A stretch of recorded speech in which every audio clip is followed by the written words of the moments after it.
Mi nombre es Gabriel Edgardo Yugdar y te invito a que me acompañes por este pequeño viaje a la historia de la Iglesia. Te invito a suscribirte y a ayudarme dándole un me gusta a este video. ¿Preparado para el viaje? Comencemos. Hola amigos, bienvenidos a Diarios de Avivamientos, un viaje por la historia de la Iglesia. Hoy vamos a tocar un tema que sé que no es muy favorito entre las filas evangélicas, como es el tema de la Mariología, María a través de la historia.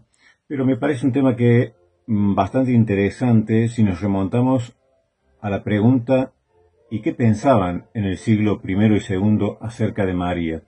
Se habla mucho acerca de los dogmas marianos, si tienen origen o no en el comienzo del cristianismo, en los primeros siglos.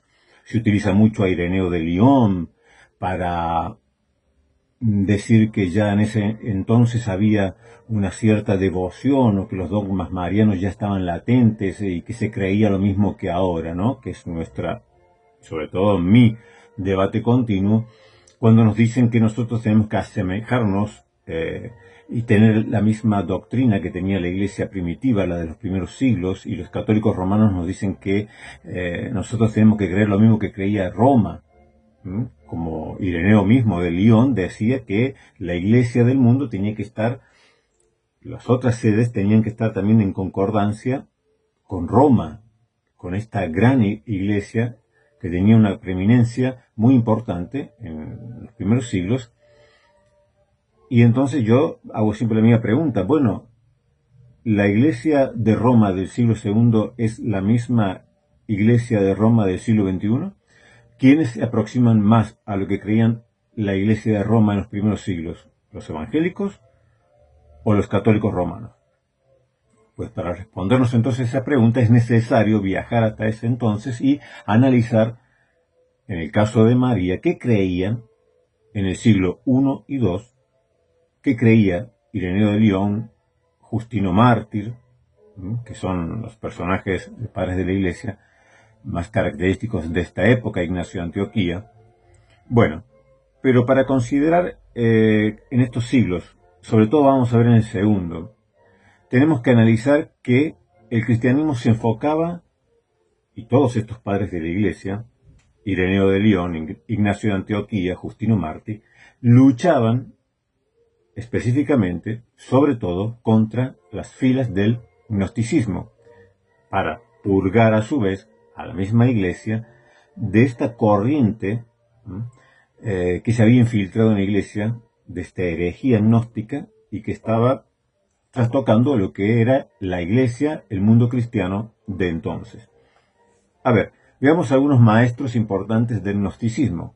Por ejemplo, Valentín afirmaba que Jesús tenía un cuerpo espiritual, modelado por el demiurgo en el seno de la Virgen. Recordemos que para los gnósticos, o para una gran parte de los gnósticos, el demiurgo era como un dios menor, no era el padre de Jesucristo, era el dios del Antiguo Testamento. Por ejemplo, para Marción, el dios del Antiguo Testamento, el dios que creó este mundo, de la materia, no era el mismo Dios Padre del Señor Jesucristo. Entonces, para los valentinianos, Jesús tenía un cuerpo espiritual, modelado por el demiurgo en el seno de la Virgen. Es decir, se suprime de hecho la verdadera realidad de la maternidad de María, ya que Cristo, decían ellos, pasó a través de María sin recibir su cuerpo de ella. Es decir, ellos creían que Jesucristo verdaderamente se había formado en el vientre de María, pero que no había tomado nada, absolutamente nada de la naturaleza de María, sino que su cuerpo era de materia espiritual, que había sido formado, modelado por el demiurgo en el vientre de María, pero que pasó por María, decían ellos, como agua por un tubo, como agua por un canal, que pasa y no recibe nada de ese medio por el que pasa. Hoy mismo podemos ver este tipo de creencia dentro del mismo cristianismo, inocentemente, involuntariamente, pero hay muchas personas que creen que Cristo no tomó verdaderamente su naturaleza, no tomó del cuerpo de María, o sea que no tomó nada de María, sino que se fue formada, que María simplemente fue como un receptáculo donde Dios puso allí a su Hijo encarnado, pero que ese cuerpo era celestial, que ese cuerpo de Cristo no había tomado nada del cuerpo de María, lo cual es una herejía que ya se condenaba desde los primeros tiempos. porque es básicamente gnosticismo. Y muy parecido, o básicamente también sería docetismo, ¿no? Es decir, como lo material para el doceta, para los gnósticos, doceta es apariencia, o sea, Cristo tenía un cuerpo en apariencia semejante al nuestro, pero no era de carne humana. Porque como para el gnóstico lo material es incapaz de salvación, Cristo no asumió nada material. Ellos no podían concebir, ya que en su dualismo todo lo que era material y carnal era malo, entonces ellos no concebían, ¿no?, que este ser celestial tomase un cuerpo malo, tomase un cuerpo humano. Por lo tanto, su cuerpo tenía que ser celestial, que nada tuviese que ver con un cuerpo humano real. Esto es básicamente el docetismo, ¿no? Entonces, ¿qué dice la ortodoxia? La ortodoxia nos dice, o sea, la correcta doctrina nos dice que Cristo tenía que asumir las primicias de cuanto había de salvarse. Es decir, que Cristo tenía que asumir aquello que iba a redimir. Y si iba a redimir al ser humano completo, debía Cristo, o sea, el Hijo de Dios, asumir un cuerpo completo, un hombre completo. Encarnarse en un hombre, en un verdadero hombre completo. Porque de esta manera podía redimir Cristo al hombre completo. Ya lo mencionamos antes, pero también estaba la línea de los gnósticos de Marción. Según Marción, a diferencia de los valentinianos que decían que Cristo, sí, es verdad, había sido formado en el vientre de María, pero sin tomar nada. Estaba totalmente como en una burbuja, ajeno a todo lo que era María. Simplemente María era como un receptáculo, pero Cristo no tenía contacto, no tomó nada, no absorbió absolutamente nada de la naturaleza humana de María. En cambio, Marción decía que Cristo apareció de golpe, apareció de repente como un hombre ya formado, es decir, que no se formó en el vientre de María, que no fue un niño. Esto no lo podía concebir Marción en su cabeza. Es decir, Marción enseñaba que Cristo apareció en un momento dado, pero ya de forma completa, un hombre ya formado, adulto, que no nació como un bebé, sino que directamente apareció. O sea, ya con esto estaba negando completamente la maternidad de María, la maternidad divina de María. Es decir, que no hubo nacimiento humano alguno. Cerdón, que era otro maestro gnóstico, y este Marción, niegan la encarnación, la niegan totalmente, y llaman al nacimiento virginal una fábula. Los valentinianos no negaban la concepción virginal, no negaban la maternidad divina de María, que había llevado en su vientre a Dios. Simplemente decían que no había tomado un cuerpo humano. Se asemejaba mucho al docetismo, pero ya Marción y Cerdón directamente decían que eso era una fábula. Eso de la concepción virginal, todo eso del nacimiento de Cristo, todo eso era una fábula, que había que expurgarla, quitarla, y que Cristo simplemente apareció de golpe, apareció en un momento dado de la historia, ya formado como un hombre adulto. Después también había heterodoxos, es decir, herejes en el mundo judeo-cristiano. Por ejemplo, los ebionitas. Los ebionitas eran judaizantes o grupos judeo-cristianos que enseñaban que Cristo era un mero hombre, que no hubo concepción virginal. Creían en Cristo, pero decían que Cristo ni fue concebido por el Espíritu Santo en un vientre virginal, ni creían, obviamente, en la divinidad de Cristo. Simplemente Cristo era un mero hombre que había sido formado en el vientre de María, pero por medio de la concepción de José y María, los padres, que nació como cualquier otro ser humano. Entonces, en estos dos primeros siglos tenemos a grandes padres de la Iglesia como Ignacio de Antioquía, Justino Mártir e Ireneo de León. Ignacio, por su parte, Ignacio de Antioquía, obispo de Antioquía, estaba preocupado por el argumento de los docetas. El docetismo, recordemos, decía que Cristo había tomado un cuerpo en apariencia, que no era verdaderamente de carne humana. Entonces, Ignacio defiende la realidad humana de Cristo. Por eso defendía que el que negaba, ¿no?, que en la Eucaristía se comía el cuerpo de Cristo y se bebía la sangre de Cristo, estaba negando algo esencial del cristianismo porque él estaba pensando en el docetismo, porque en el docetismo negaban que Cristo hubiese asumido verdaderamente una carne humana y sangre como la nuestra. Entonces Ignacio de Antioquía luchaba contra aquellos que negaban la realidad del cuerpo físico tangente de Cristo, que no era una mera apariencia, ni meramente un cuerpo celestial o espiritual, sino un cuerpo verdaderamente humano. Justino Mártir, por su parte, refutaba el argumento de los paganos y de los judíos, a su vez, porque defendía el carácter divino de Cristo.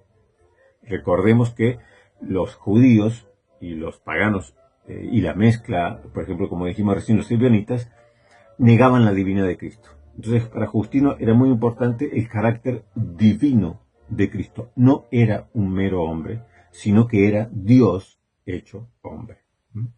Y por su parte, Ireneo de Lyon, él luchaba o escribe contra el argumento de los gnósticos, defendiendo que Cristo tomó verdaderamente su carne de María. Esto es algo que hace énfasis Ireneo de Lyon. Cristo se formó, concebido por el Espíritu Santo en el vientre virginal de María, pero no pasó por el vientre de María, como decían los valentinianos y algunos otros gnósticos, como agua por un tubo, sin tomar la naturaleza de María. No.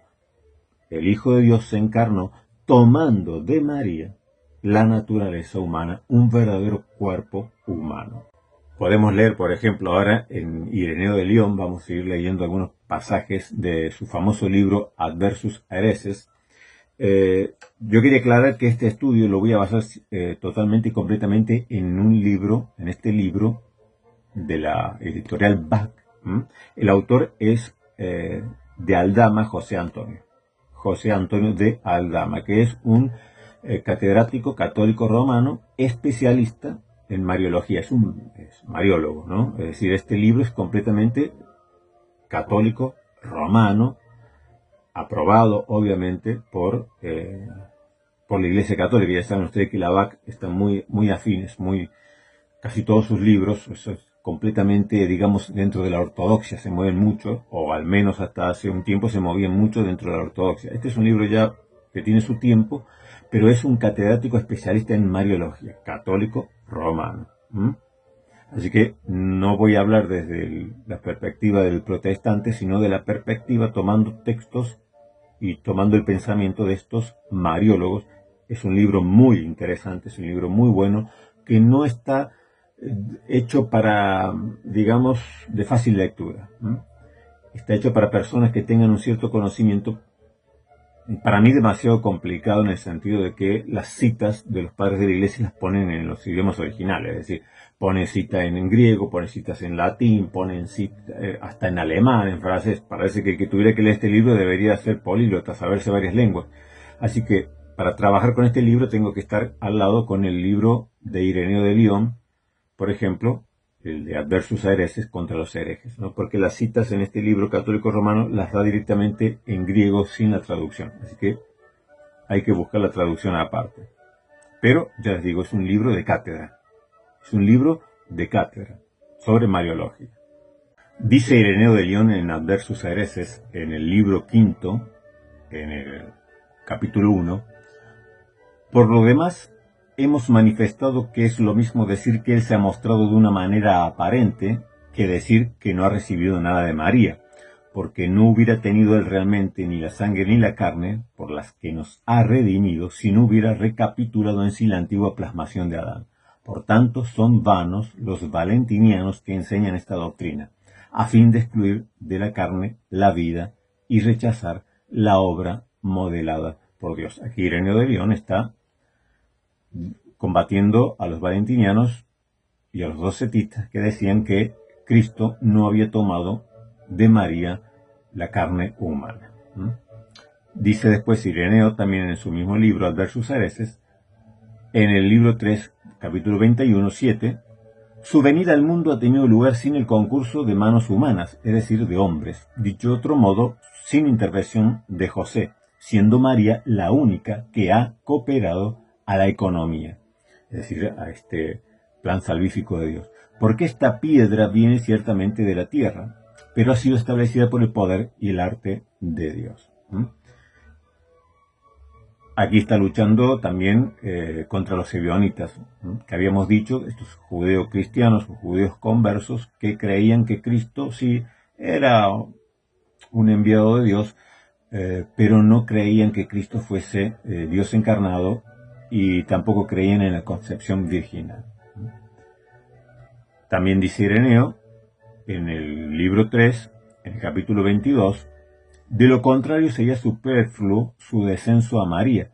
¿Por qué iba a descender a ella si no tenía nada que recibir de ella?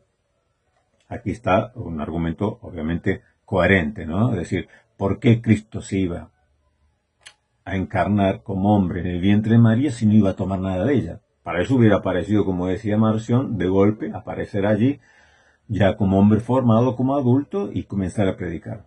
Es decir, ¿para qué todo ese tiempo en el vientre de María? ¿Para qué nacer allí como el resto de los mortales, como un bebé, si no iba a tomar la carne de María? Para eso se hubiese aparecido directamente, como decía Marcio. Ahora vamos a ver el tema Eva-María, ¿no? Como María, la nueva Eva, que tanto a veces se utiliza para querer desarrollar una mariología, transportando de forma anacrónica lo que hoy constituye la mariología en el ambiente católico romano y querer decir que eso ya estaba presente en el siglo I, en el siglo II, que es lo que estamos viendo. Si es verdad que la Iglesia de aquel entonces creía acerca de María lo mismo que cree hoy. Cuando Ireneo de León dice, repito, que todas las iglesias tienen que estar de acuerdo con esta iglesia preeminente de Roma, yo digo amén. Pero pregunto, la iglesia de Roma del segundo siglo, de la época de Ireneo de León, porque Ireneo de León estaba, cuando escribe esto, bajo la jurisdicción de Roma, porque Ireneo de León está en el Patriarcado de Occidente. Y la única sede apostólica de Occidente, ya dijimos, es Roma.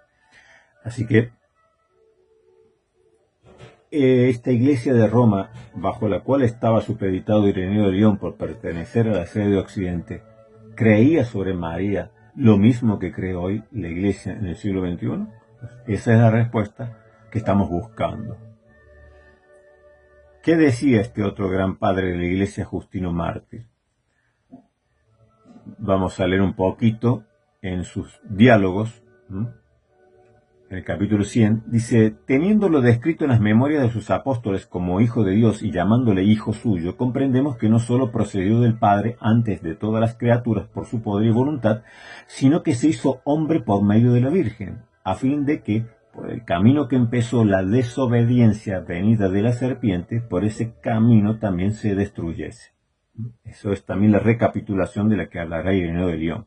Porque Eva, siendo virgen e incorrupta, habiendo concebido la palabra salida de la serpiente, dio a luz desobediencia y muerte.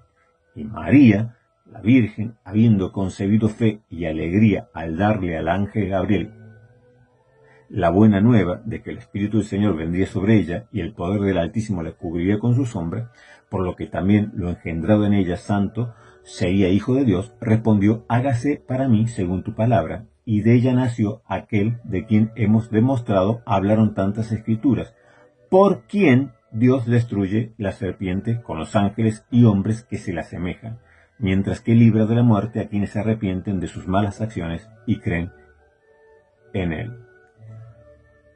Ya vemos que desde el primer momento, aunque Justino Mártir hace igual que Ireneo de León, comparando a María como la nueva Eva,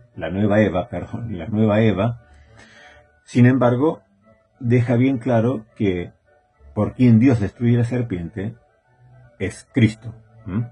Y de ella nació aquel de quien hemos demostrado, hablaron tantas escrituras, por quien Dios destruye la serpiente. Es decir, ya desde este entonces, deja bien claro que quien pisa la cabeza de la serpiente y quien destruye la serpiente es Jesucristo. ¿Qué nos dice de Aldama, este libro de Lavac que estamos leyendo, este catedrático? Dice, ello supone que ya en el siglo II no se prescindía de María cuando se pensaba en la redención, sino que se la veía asociada al Redentor por voluntad divina. Y esto es verdad.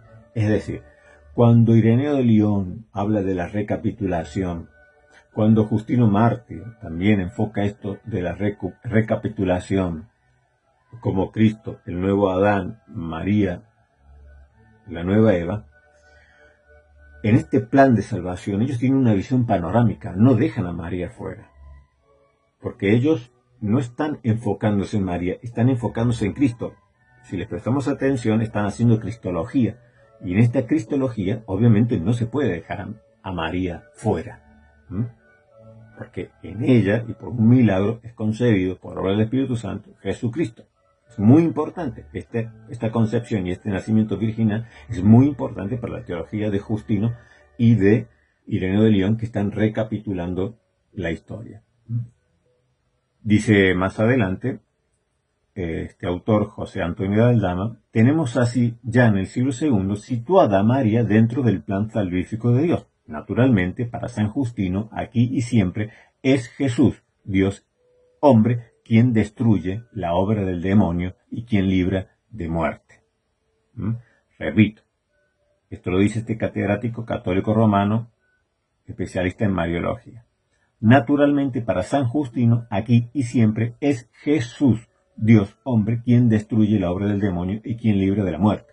Pero para realizarlo, ha querido Dios que intervenga María, no solo con su función virginalmente maternal, que tenía por fin el que apareciese en la tierra el Salvador, sino además con su consentimiento libre, que es fruto de una análoga y previa concepción virginal en integridad de fe y de disponibilidad gozosa ante los planes de Dios. En esta tipología que utilizan de Cristo, el nuevo Adán, María, la nueva Eva, en esta recapitulación, es importante comparar la desobediencia de la Virgen Eva con la obediencia de la Virgen María. La primera Eva escucha la voz de este ángel caído y le cree y desobedece, y por esto se engendra la perdición para todos los hombres. Esta nueva Eva, que es María, esta virgen, cree a las palabras del ángel enviado por Dios, que en su seno concebirá al Salvador, y ella gozosamente lo cree, y gozosamente y voluntariamente se rinde a la voluntad de Dios, y en esa obediencia serán benditos todos los seres humanos, porque el Salvador ha nacido entre nosotros. Veamos ahora un poquito más a Ireneo. ¿Qué dice este autor, José Antonio de Aldama, sobre Ireneo? Pero ni el primer Adán ni el segundo Adán estaban solos en el momento de su actuación antitética. Siempre esta comparación antitética entre Jesús y Adán, entre María y Eva. San Ireneo ve en el grandioso plan de Dios integradas dos mujeres, Eva y María, dos mujeres relacionadas entre sí y formando parte del plan completo de la redención. Es una nueva aplicación del principio general que enuncia la correspondencia antitética entre la reparación y la caída. En la caída participa la serpiente, en la caída participa el primer Adán, en la caída participa la primera Eva. En la reparación, para lograr esta recapitulación, en la reparación de este mal, de este daño, de esta muerte que se ha introducido por la desobediencia en el huerto del Edén, hay una correspondencia antitética. Participa el ángel con el mensaje de Dios, participa María, la nueva Eva, creyéndole al ángel, obedeciendo al mandato de Dios. Y participa, obviamente, Cristo, destruyendo la obra de Satanás, pisándole la cabeza a la serpiente. Leamos ahora a Ireneo, nuevamente. Esto está en el libro Adversus Hereses, en el capítulo 3.22. De la misma manera que el Señor, también la Virgen María es hallada obediente cuando dice: «He aquí la esclava del Señor, hágase en mí según tu palabra». Eva, en cambio, había sido desobediente. Había desobedecido cuando era virgen todavía.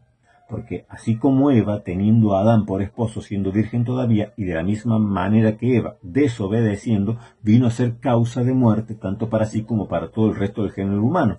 Así María, teniendo por esposo al que le había sido designado de antemano, es decir, José, siendo virgen, obedeciendo, vino a ser causa de salvación, tanto para sí como para todo el resto del género humano.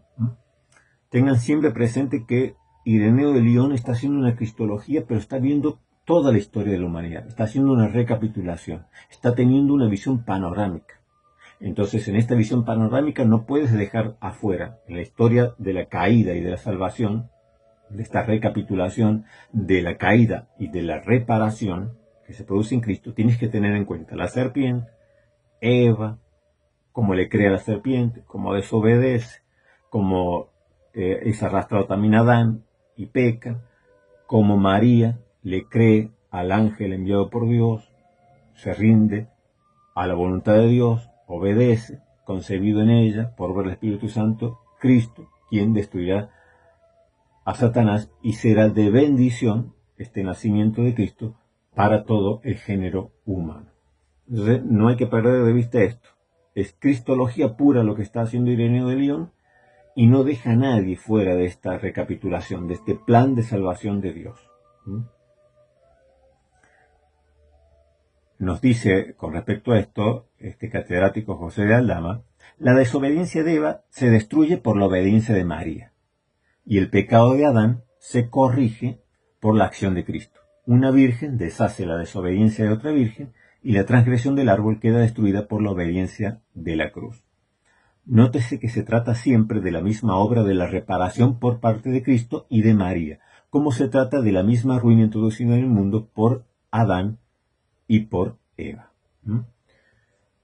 En esta recapitulación es necesario que la desobediencia de Eva fuese reparada en la obediencia de María, y que el pecado que entró por medio de Adán y se extendió al género humano sea reparado por Cristo. O sea, no está poniendo a María, como alguno puede pensar, en una acción de corredentora, simplemente que en el magnífico plan de Dios, en la magnífica economía, este plan de salvación de Dios para el ser humano, todos juegan un papel importante. Y hay que tener presente esto, siempre presente en la mente. María forma parte, es como una pieza clave, como lo fue Eva, como lo fue Adán para la caída, así lo ha sido María también en este plan redentor. Porque Cristo no ha dejado ningún detalle suelto, sino que todo tiene que recapitularse para ser reparado el gran daño que se produjo en Adán y Eva. Leamos un poquito más de Ireneo de Lyon, que nos va a explicar cómo Eva fue recapitulada en María. Y así como por obra de una virgen desobediente fue el hombre herido y muerto, así también, reanimado el hombre por obra de una virgen que obedeció a la palabra de Dios, recibió él en el hombre nuevamente reavivado por medio de la vida. Pues el Señor vino a buscar la oveja perdida, es decir, el hombre que se había perdido. De donde no se hizo el Señor otra carne, sino de aquella misma que traía origen de Adán, y de ella conservó la semejanza, porque era conveniente y justo que Adán fuese recapitulado en Cristo, a fin de que lo que es mortal fuera enterrado y absorbido en la inmortalidad, y que Eva fuese recapitulada en María, a fin de que una virgen, venida a ser abogada de una virgen, deshiciera y destruyera la desobediencia virginal mediante la virginal obediencia. El pecado cometido a causa del árbol fue anulado por la desobediencia cumplida en el árbol, es decir, en la cruz. Obediencia a Dios por la cual el Hijo del Hombre fue elevado en el árbol, aboliendo la ciencia del mal y aportando y regalando la ciencia del bien. El mal es desobedecer a Dios, el bien, en cambio, es obedecer. Aquí nos dice un dato más. Dice que María viene a ser abogada de Eva. Este mismo autor, católico romano, nos explica en qué sentido viene a ser abogado. No en el sentido de intercesión, porque claro, yo siempre les digo, he escuchado muchos apologistas católicos romanos que van y hurgan, buscan, revuelven en los padres de la Iglesia de este siglo para tratar de justificar su mariología actual, y dicen, ves, aquí dice que María vino a ser abogada de Eva. Entonces María es abogada nuestra. Bueno, de ahí empiezan a volar alto, alto, alto, alto, y se van yendo de las ramas de lo que en realidad quiere decir esto. Este autor, este catedrático católico romano, que él compara todas las opiniones. Es decir, este libro es muy bueno porque él no solamente da su opinión, sino que pone las opiniones de todos los demás eruditos, y más o menos para que se llegue a una conclusión de cuál está más acertado. Y él dice que obviamente que este término de abogada no es que está intercediendo María delante de Dios por Eva, sino que este término en griego da la idea de que, en el contexto, de que, por ejemplo, Eva rompió en la obediencia de Dios. Entonces, Eva, con su obediencia, repara esta desobediencia. Y entonces de esta manera se constituye abogada, en el sentido de que evita que el mal caiga, o la condenación caiga sobre Eva por haber destruido esto. Por ejemplo, estamos trabajando en una fábrica, tengo un compañero de trabajo que está encargado de una maquinaria, y para mañana hay un pedido grande, y bueno, es muy importante que todo funcione a la perfección. Este compañero mío se descuida y se traba la máquina y se produce un desperfecto que impide la línea de producción, por lo cual mañana el pedido grande, muy importante, no estará listo, vendrá el jefe, vendrá el dueño y lo echará. Entonces, ¿yo cómo actúo como abogado? En el sentido de lo que está diciendo aquí de María y Eva. No es que yo voy a esperar mañana para presentarme delante del jefe y hacer de intermediario, de intercesor, interceder por mi compañero de trabajo, decir, no, bueno, mire, usted sabe, jefe, todos tenemos errores, un error puede... No es ese el tipo de intercesión, el tipo de mediación, el tipo de ejercer de abogada que está haciendo María. Lo que está diciendo Ireneo de León es que si yo, por ejemplo, veo que sucede eso, lo que hago es que yo voy y la arreglo. Se produjo el desperfecto, se produce el desastre, mañana no estarán listo el pedido, pero yo voy y digo, no, mira, esto se arregla así, y la pongo en funcionamiento de nuevo. Y para mañana el pedido estará listo. Y nadie, por así decirlo, se habrá enterado de lo que pasó. Y lo que hubiera sido causa de despido, sin embargo, por mi acción, al reparar la máquina, de esta manera, entonces se va a producir que mañana el pedido esté listo. De esta manera yo estoy ejerciendo como de abogado, es decir, me estoy poniendo en el lugar de él y estoy reparando eso.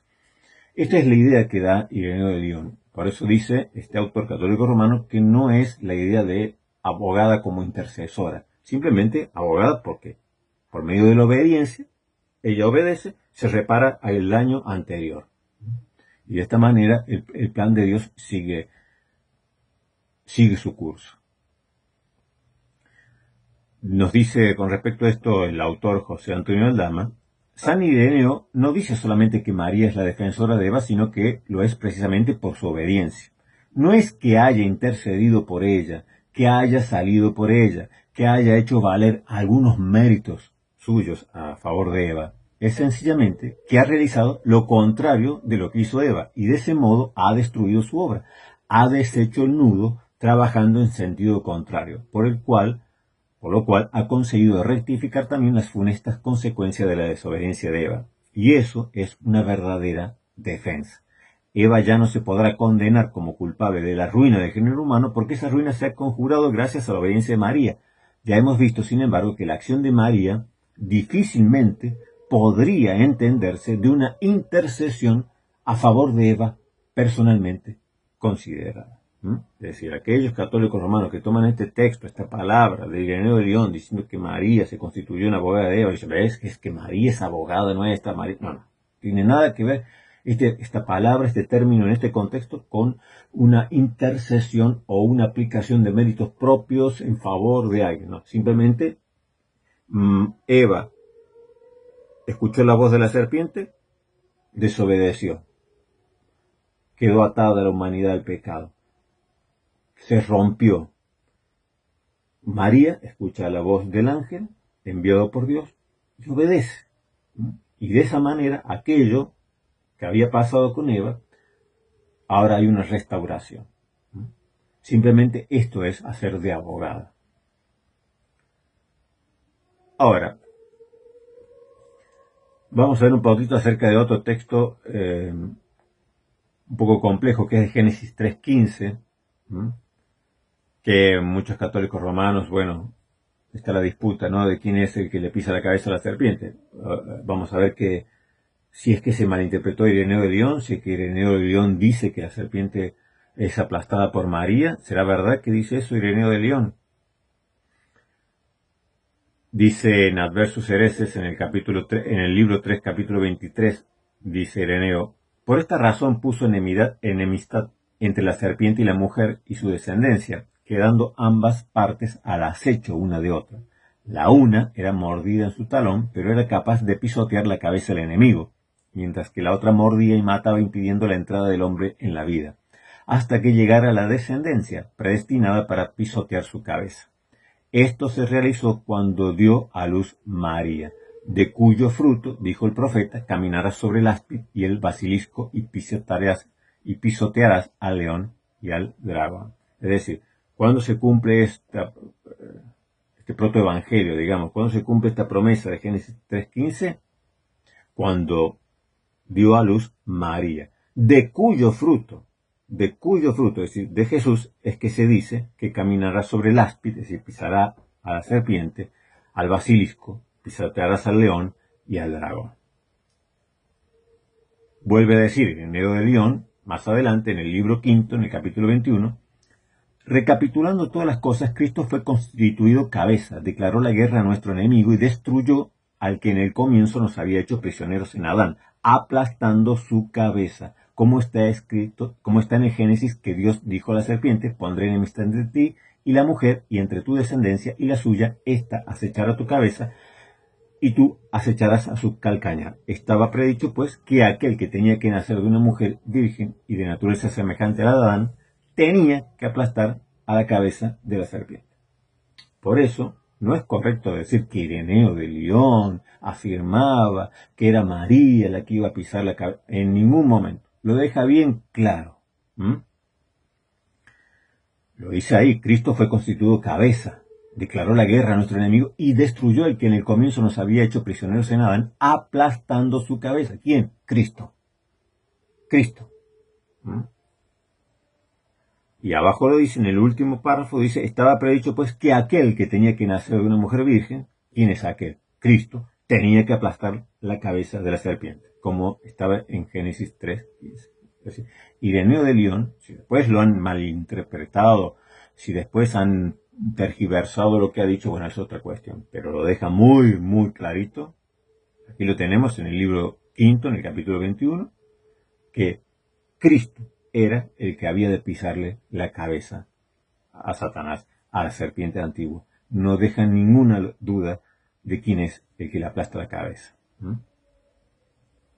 Nos dice José Antonio de Aldama: el obispo de Lyon ha visto en Génesis 3:15 una profecía mesiánica, cuyos ecos se encuentra en San Pablo. Se vaticina en una enemistad entre la descendencia de la mujer y la serpiente que culmina y se decide victoriosamente en Cristo, verdadero semen mulieris, es decir, simiente de mujer, profetizado en el protoevangelio, en el que, por lo mismo, María no está ausente del término mujer. Precisamente por eso San Ireneo acaba por integrar este nuevo rasgo en su paralelo Eva-María. La victoria sobre la serpiente debía obtenerla el hijo de una mujer, porque había sido también por una mujer por quien la serpiente había vencido al principio. Está mucho más que claro que es Cristo quien, ya desde los padres de la Iglesia, específicamente Ireneo de Lyon, afirmaba que era el cumplimiento de Génesis 3:15. ¿Quién? Él, Cristo. Ahora, veamos un poquito qué opinaban estos padres de la Iglesia acerca de la pureza y de la santidad de María. Nos dice de Aldama José Antonio, este catedrático, en su libro María en la Patrística de los siglos I y II, dice: la figura de María aparece ya en el siglo II aureolada con luz destacada de pureza y santidad. Sigue diciendo de Aldama: el tema de la virginidad perpetua de María no está positivamente abordado por los escritores del siglo II. Está más bien supuesto como algo que es obvio en la misión maternal que tiene María dentro del plan de Dios. Solo existe un conato positivo de resolver el problema bíblico de los hermanos de Jesús.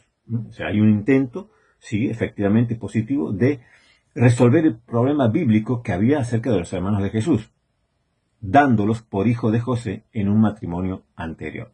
Poco importa en ese conato que ese conato se abandonase después generalmente, porque después se abrazó la idea de que eran primos, que adelfo significaba primos, parientes, bueno, pero al principio, cuando estamos hablando de la época de Ireneo de León, de Justino Mártir, de Ignacio de Antioquía, se creía, o se afirmaba, o comienza a afirmarse, que los hermanos de Jesús en realidad son hijos de José de un matrimonio anterior. Es el único intento que encontramos en el siglo II. No se habla, como dice aquí, el tema de la virginidad perpetua de María, dice, no está positivamente abordado por los escritores del siglo II. No hay en el siglo II una defensa de la perpetua virginidad de María por medio de estos escritores ortodoxos. Sí hay, se comienza a ver, y lo vamos a ver más adelante, por medio de apócrifos, comienza a querer excusar estos términos que aparecen en la Biblia, en los evangelios, de que Jesús tenía hermanos y hermanas.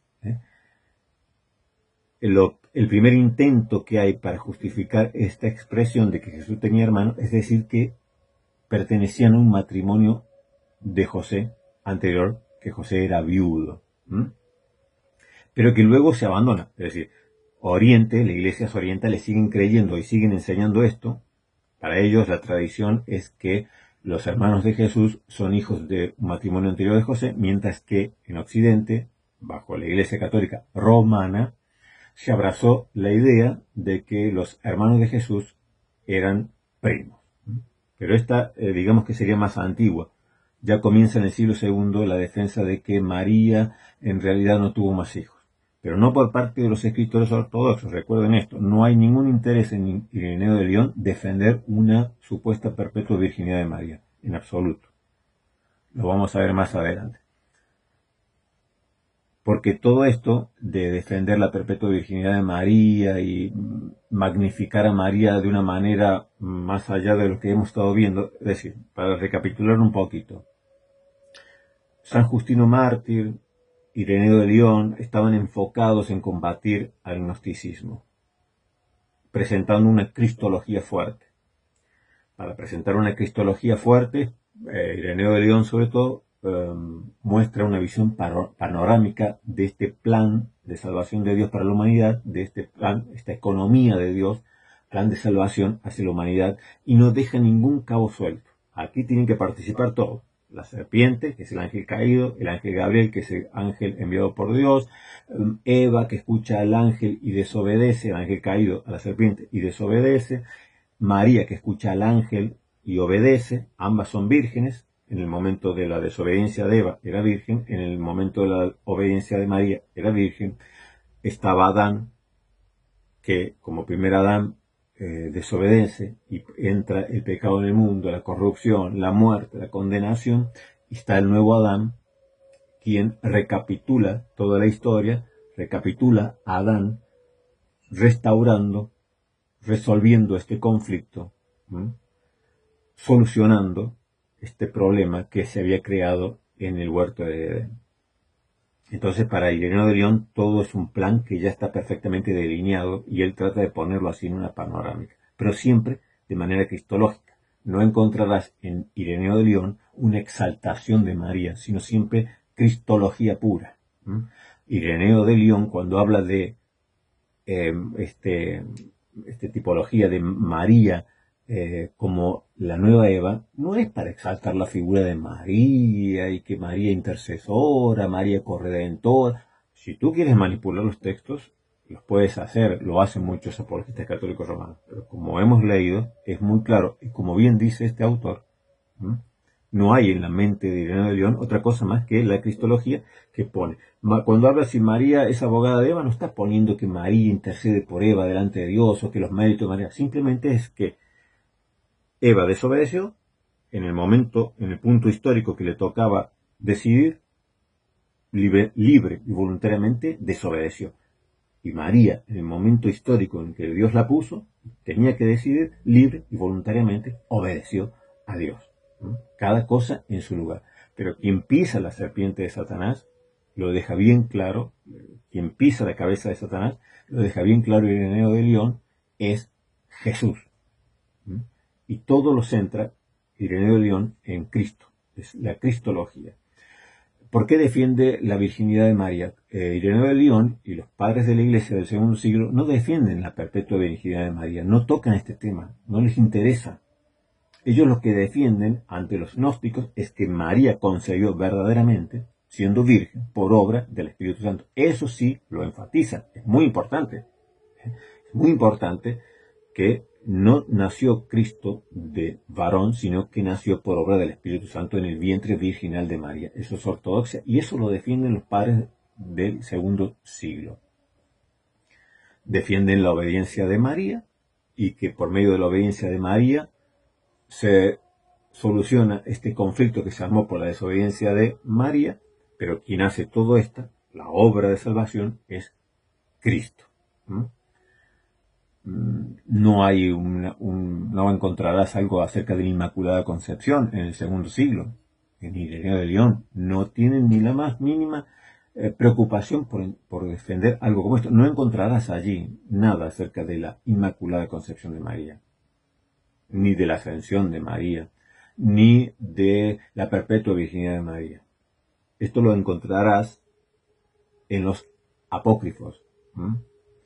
Y hay un apócrifo muy importante, que es el apócrifo de Natividad de María, o el protoevangelio de Santiago. Se conoce así, en realidad se debería llamar Natividad de María, o protoevangelio de Santiago. Yo lo tengo también aquí de la BAC, de la versión de Aurelio de Santo Sotero, que está en la edición crítica de los evangelios apócrifos, muy interesante.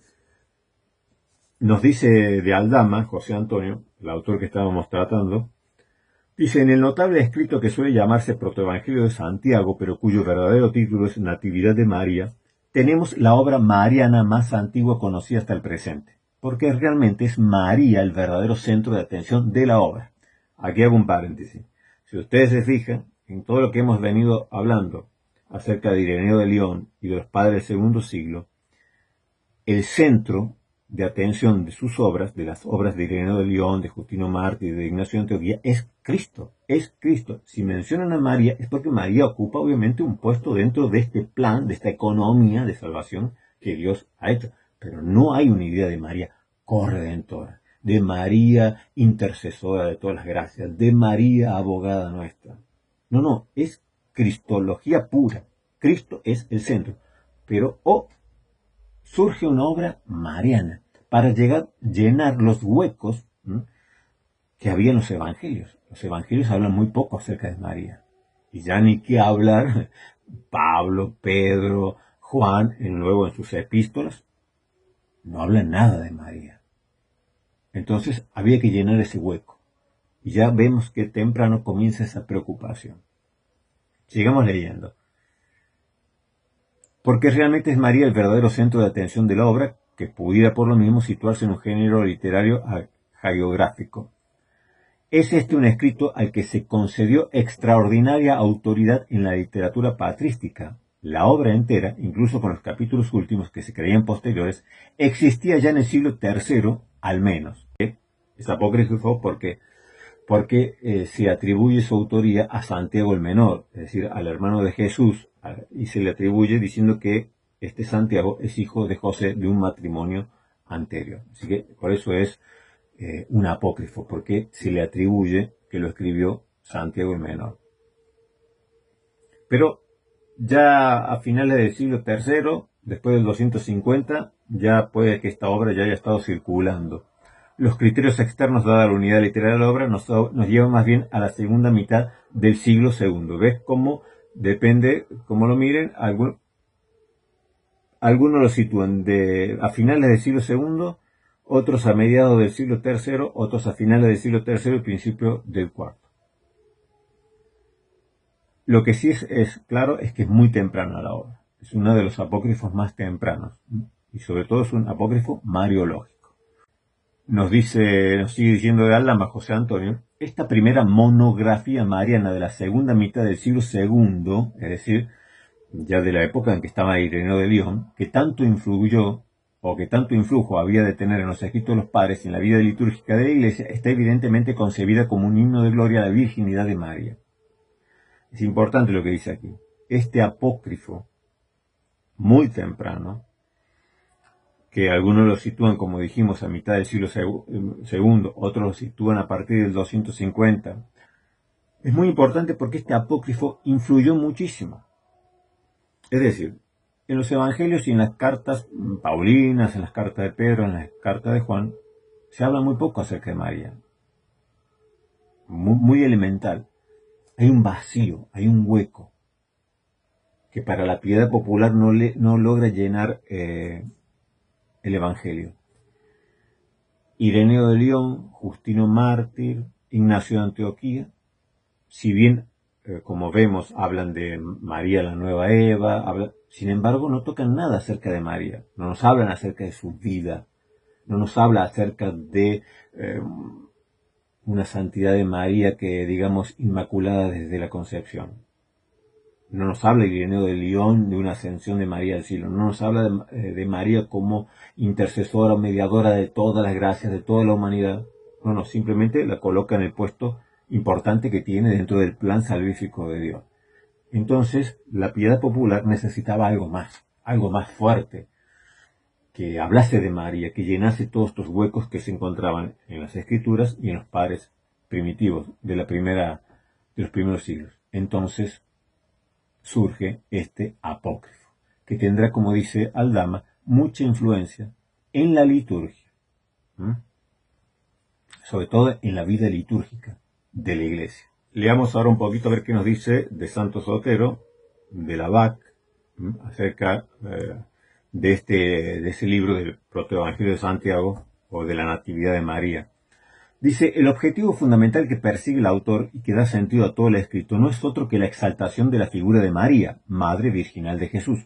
Su educación desde niña en el templo es el preludio de toda una serie de recursos que inventa el autor para demostrar que María, la Madre de Jesús, fue virgen antes del parto, en el parto y después del parto.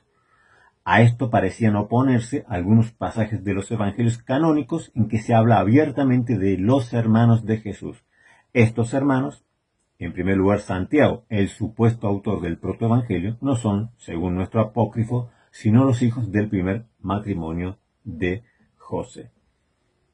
Vemos que no hay indicios en Ireneo de León ni en los padres primitivos del segundo siglo de la Iglesia, un intento de enseñar acerca de una perpetua virginidad de María. Sí, de María Virgen, que concibe por obra del Espíritu Santo en el vientre. Eso es ortodoxia pura. Si negamos esto, estamos negando todo. Estamos negando la divinidad de Cristo, estamos negando absolutamente todo. Cristo tomó de María su naturaleza humana. Cristo nació en el vientre de María, en el vientre virginal, por medio de la concepción por medio del Espíritu Santo, sin participación del varón. Esto lo recalca Ireneo de León y todos los padres del segundo siglo, porque es doctrina fundamental para luchar contra los ebionitas, contra los valentinianos, contra los marcionitas, contra todos los gnósticos. Pero no se encuentra en los padres de la Iglesia algo así que nos hable acerca de una superlativa santidad de María, o de milagros de María, o de la perpetua virginidad de María, que María no tuvo más hijos. Bueno, todo esto lo vamos a encontrar recién a partir de este apócrifo, que es el protoevangelio de Santiago. Nos sigue diciendo el autor, no se sabe con certeza si la patria del protoevangelio fue Siria o más bien en Egipto, donde se escribió.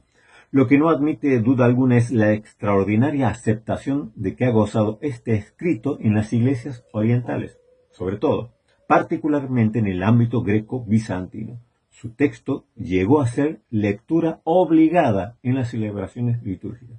¿Se dan cuenta de dónde se fundamenta toda la liturgia mariana? ¿De dónde arranca? No arranca de Ireneo de León, ni de Justino Mártir, ni de Ignacio de Antioquía. Toda la mariología, lo que no creía la iglesia del segundo siglo, porque no lo enseña ninguno de estos padres de iglesia, nace, surge, se basa a partir de este escrito apócrifo. ¿No?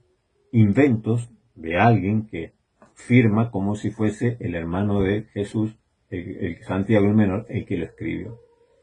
Pero fue de tanta influencia este apócrifo que fue de lectura obligada, sobre todo en Oriente, pero que obviamente afectó. Dice, en el occidente latino no fue tan fácil la divulgación del protoevangelio, debido sobre todo a la condenación de que fue objeto, juntamente con una larga serie de apócrifos, por parte del llamado Decretum Gelasianum en el siglo VI. En este decreto gelasiano del siglo VI se condena el uso de los apócrifos, y entre esos que se condena está el protoevangelio de Santiago o la Natividad de María, pero el daño ya estaba hecho. Es que esto es lo más gracioso de todo, es decir, alguien escribe este apócrifo, exaltando la figura de María, cosa que no lo hace el Evangelio, o sea, los libros canónicos, ni lo hacen los padres de la Iglesia. Los padres de la Iglesia lo único que hacen es cristología pura, igual que el Evangelio. Aparece este texto apócrifo, cobra una dimensión terriblemente importante. Claro, en Oriente sigue, no se lo condena, sigue, afectando la liturgia, afectando las creencias, a medida que van pasando los años y los siglos. En Occidente, recién aparece en el siglo VI la condena de este apócrifo, pero ya el daño estaba hecho. Ya la piedad popular que había leído, había mamado de estos apócrifos durante siglos, ahora ¿cómo les quitabas todo lo que ya habían perdido? Ya estaba en el sensus fidelium, en el sensus fidei, en el sentir religioso del pueblo, ya se había incrustado de manera definitiva todas estas enseñanzas mariológicas, que no las encontrarás en los padres de la Iglesia.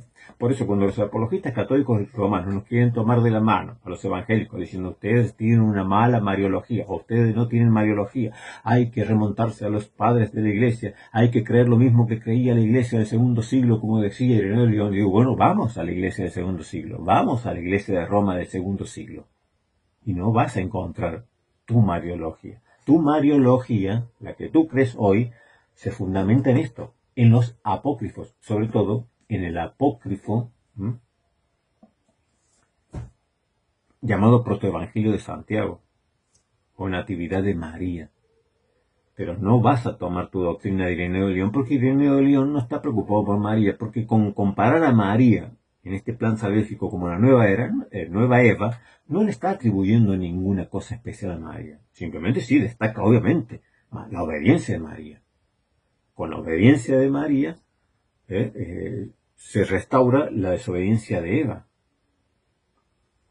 Pero por María vino el Salvador, vino Cristo, aquel quien debía pisar la cabeza a la serpiente, porque al final de todo es Cristo quien recapitula todo y quien salva al hombre. Es decir, lo tienen muy claro los padres de la Iglesia. Lo que no lo tenían claro fue el que escribió este protoevangelio, el que escribió estos apócrifos marianos, el primer texto mariano que se parece a la doctrina actual de la Iglesia Católica Romana acerca de María, está aquí, en un apócrifo, no en la Biblia, ni en los padres de la Iglesia primitiva. Bien, vamos a revisar muy rápidamente y brevemente en qué consiste este protoevangelio de Santiago, esta natividad de María. Básicamente nos cuenta que Joaquín, que sería el padre de María, era un judío justo que no tenía descendencia. Estaba muy afligido porque no podía tener hijos, entonces se retiró al desierto y ayunó 40 días y 40 noches. Por su parte, Ana, que era su esposa, también oraba afligida porque era estéril. Entonces un ángel se le presenta a Ana y le dice que concebirá. Y ella le promete al ángel que, sea niño o sea niña, ella va a entregar a ese hijo que va a tener, o hija, y se la entregará al Señor. Entonces la llaman María, ¿no? Tiene una niña y la llaman María. Bueno, la niña va creciendo y a los 3 años cumplen la promesa de llevarla al templo y entregársela al sacerdote. Entonces la dejan allí y nos dice en el capítulo 8 que María permaneció en el templo como una palomita, recibiendo alimento de manos de un ángel. O sea que María comía porque un ángel le traía la comida. Imagínense ustedes ya cómo la está poniendo este apócrifo a María.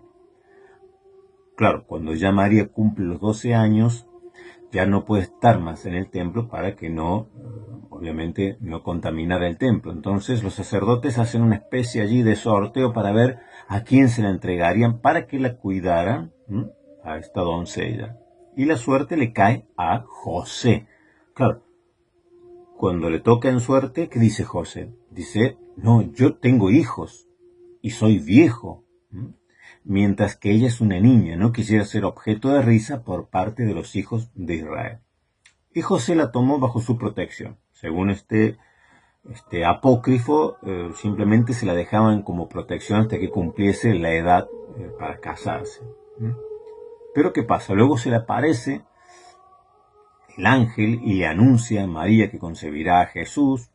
Bueno, luego pasa la demás cosa, ¿no? María visita a Elizabeth y dice que María tenía 16 años cuando sucede estas cosas. Ahora, claro, luego cuando José descubre que ella estaba embarazada, al 6º mes, entró en gran angustia, también los sacerdotes descubren, entonces quieren acusarlo a José de haber abusado de ella. Al final, bueno, Dios da testimonio de que eran inocentes. Y ya entonces viene lo del censo, y José y María parten hacia Belén para el censo. Y en el camino, nos dice el capítulo 17 y 18, María entra en trabajos de parto. Y encontrando una cueva, José la introdujo adentro y, habiendo dejado con ella a sus hijos, es decir, a los hijos de José, que ya eran grandes, se fue a buscar una partera hebrea en la región de Belén. En el capítulo 19 nos narra que regresan José y la partera y al llegar al lugar de la gruta se pararon y he aquí que la gruta estaba sombreada por una nube luminosa y exclamó la partera, mi alma ha sido engrandecida hoy porque han visto mis ojos cosas increíbles, pues ha nacido la salvación para Israel. De repente la nube empezó a retirarse de la gruta y brilló dentro de la gruta una luz tan grande que nuestros ojos no podían resistirla. Esta por un momento comenzó a disminuir hasta tanto que apareció el niño y vino a tomar el pecho de su madre María. Aquí parece que hubiese así un toque como docetismo, ¿no? Por aquello de la luz y un poco de gnosticismo, pero la mayoría de los autores coinciden que no tendría origen gnóstico este apócrifo, ¿no? La partera entonces dio un grito diciendo, grande es para mí el día de hoy, yo he podido ver con mis propios ojos un nuevo milagro.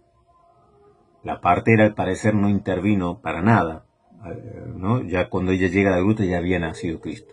Pero constata así que María permanece virgen después del parto. Entonces ahí llega otra partera, nos cuenta el capítulo 20, que se llama Salomé, pero no cree que sea cierto esto, de la perpetua virginidad, de que María, a pesar del parto, continúa siendo virgen. Entonces, ¿qué hace? Introduce su dedo para verificarlo. Como castigo de su incredulidad, su mano le queda carbonizada. Pero luego se arrepiente y al levantar al niño en sus manos, esa mano carbonizada le es restaurada y queda curada. Y en el capítulo 25 nos dice que el autor es Santiago el Menor. Dice, yo, Santiago, he escrito esta historia. Santiago, el hermano de Jesús. Que como hemos visto, este libro básicamente se encarga de rellenar los huecos que nos deja el Evangelio y que nos dejan las cartas de los apóstoles, ¿no? María, esos que nos dice allí en el Evangelio, los hijos, los hermanos de Jesús, ¿qué eran? ¿Hijos de María también?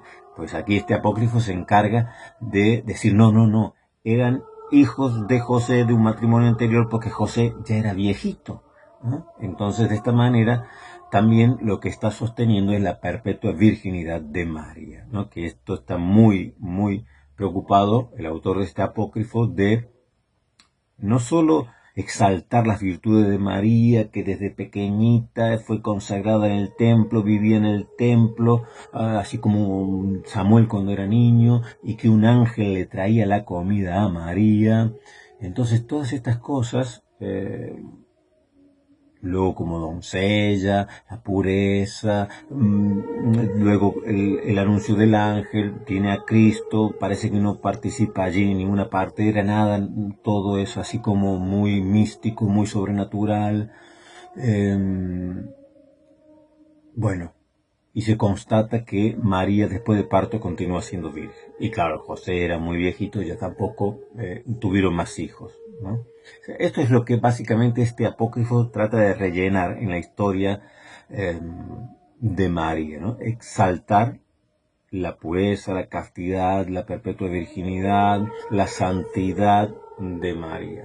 Y luego allí termina, no nos cuenta más nada. Aquí no habla ni de la ascensión de María ni ninguna otra cuestión. Pero básicamente de aclarar que los hermanos de Jesús eran hijos de un matrimonio anterior y que José era ya muy mayor cuando recibe a María por esposa.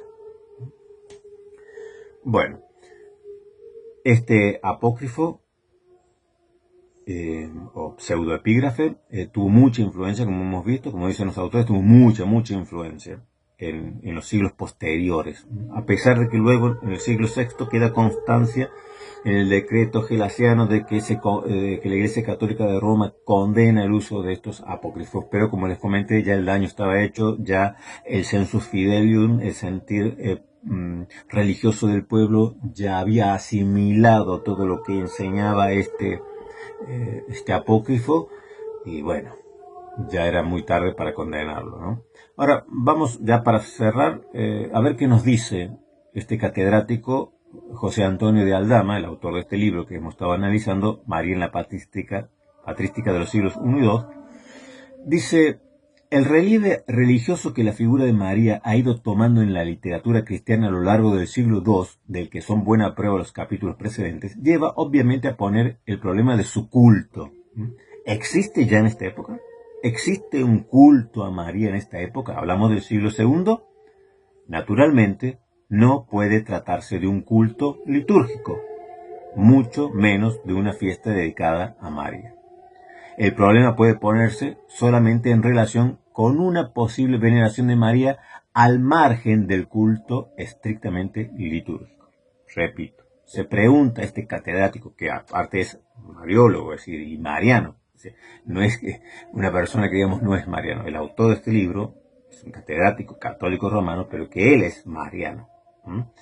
Sin embargo, en su honestidad, como ha ido desarrollando el estudio de los padres de la Iglesia del segundo siglo, dice: ¿se puede hablar de un culto a María? ¿Existe en el siglo II un culto a María? Dice: naturalmente no puede tratarse de un culto litúrgico, mucho menos de una fiesta dedicada a María. El problema puede ponerse solamente en relación con una posible veneración de María al margen del culto estrictamente litúrgico, es decir, alguna piedad popular, pero no en el culto verdaderamente, digamos, en la parte ortodoxa, en la parte del magisterio, en la parte de la misma iglesia, que tenga un culto en esta época hacia María, o una veneración a María, o una liturgia hacia María, sino fuera de esta liturgia de la iglesia, en el sentir religioso de un grupo del pueblo, en una piedad popular.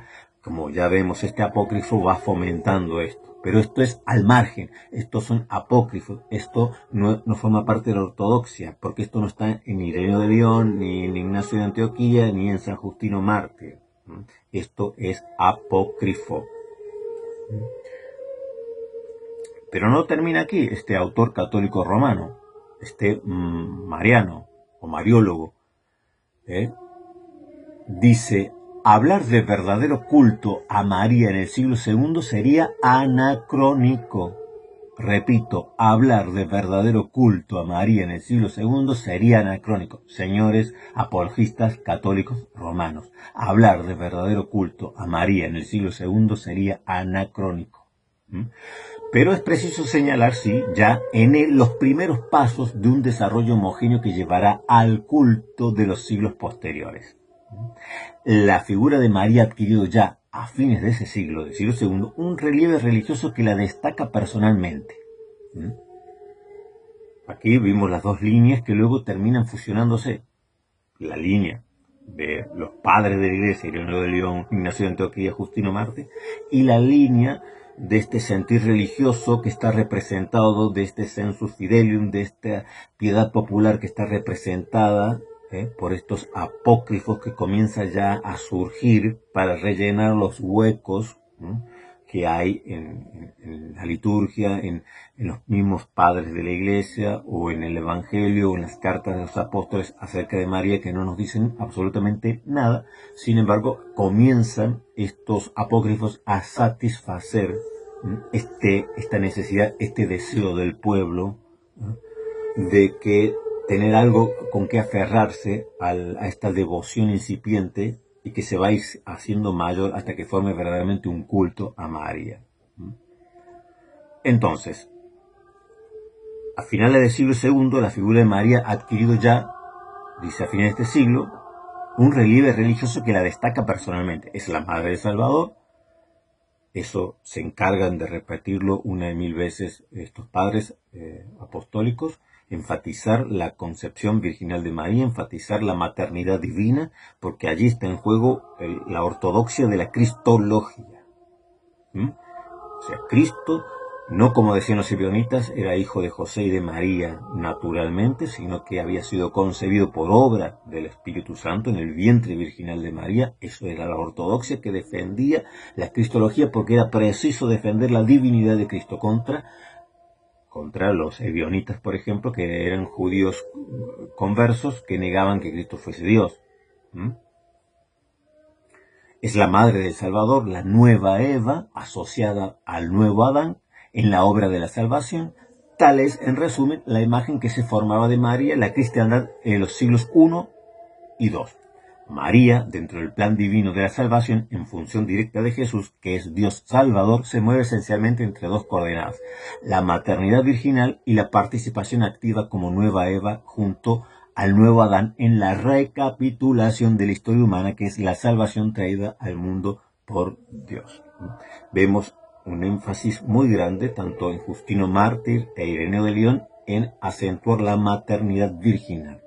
Este milagro, que Cristo nació por obra del Espíritu Santo, un milagro. Dios hecho hombre. Entonces era muy importante contra los valentinianos, como dijimos, esta línea gnóstica que decía que Cristo pasó por el vientre de María como agua pasa por un tubo sin recibir absolutamente nada de María. Pues esto lo niegan los padres apostólicos, diciendo que Jesús tomó de María un cuerpo semejante al nuestro. Y la otra parte es, bueno, como hemos visto, María, la nueva Eva, porque en este plan, en esta visión panorámica que tiene tanto Justino Mártir como Ireneo de León, esta visión panorámica donde pone todo el plan de salvación desde el principio hasta el fin, cada uno en el sitio que le corresponde. Obviamente María tiene un puesto importante allí, porque cada uno juega su rol importante, y es necesario la recapitulación, y la obediencia de María desata ese nudo que había. La obediencia de María desata el nudo de la desobediencia de Eva. Así como la obediencia de Cristo desata el nudo, rompe el yugo de la desobediencia de Adán. Pero es Cristo, como hemos visto, el que le aplasta la cabeza a la serpiente. Es Cristo, y eso lo pone bien claro Ireneo de León, es Cristo el que le pisa la cabeza a la serpiente. Bueno, yo creo que está mucho más que claro y muy centrado lo que nos dice este autor, este mariólogo o mariano, sin delirios místicos, desmitificando. No encontramos en este primer siglo indicios de Inmaculada Concepción de María, sí de la santidad de María, obviamente, llena de gracia. No era una jovencita libertina, era una mujer, una jovencita, llena de gracia, una mujer piadosa, como lo era José, ¿no? Dios, todos sabemos que es por gracia de Dios, pero Dios no elige a cualquiera, ¿eh? Es decir, así como Pablo siempre atribuye toda la gloria de Dios, pero dice, yo no fui rebelde a la visión celestial, pues María tampoco fue rebelde a la visión celestial, ni José fue rebelde a la visión celestial. Eran justos, eran piadosos, y María fue llena de gracia. Y es bendita entre todas las mujeres. Eso no se lo quita nadie. Y eso es lo que ponen en su justo lugar estos padres de la iglesia.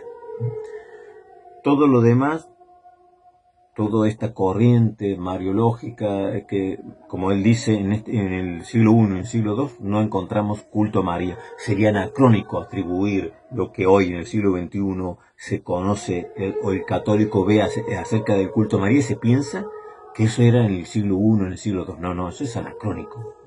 Eso sería transponer lo que sucede en una época que es propio de una época o desarrollo posterior a una época en donde todavía ni existía. Ese culto a María no existía en el siglo I, no existía en el siglo II. Ahí lo dice un mariolo, catedrático. Y no solamente él, sino todos los otros eruditos que él menciona. Entonces llegan más o menos a la misma conclusión. No hay culto mariano en el siglo I, en el siglo II.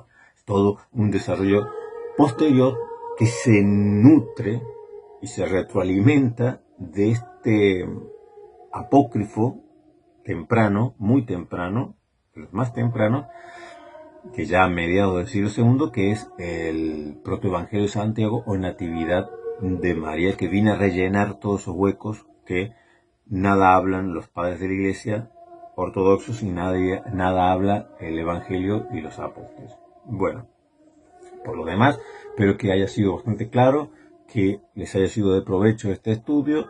Esto es Mariología para protestantes, porque tengamos verdaderamente conciencia de que nosotros le damos a María como Ireneo de León, que pone a cada uno en el sitio que le corresponde en esta visión panorámica de este plan de salvación. Pero el Salvador y la obra de salvación es absolutamente de Cristo.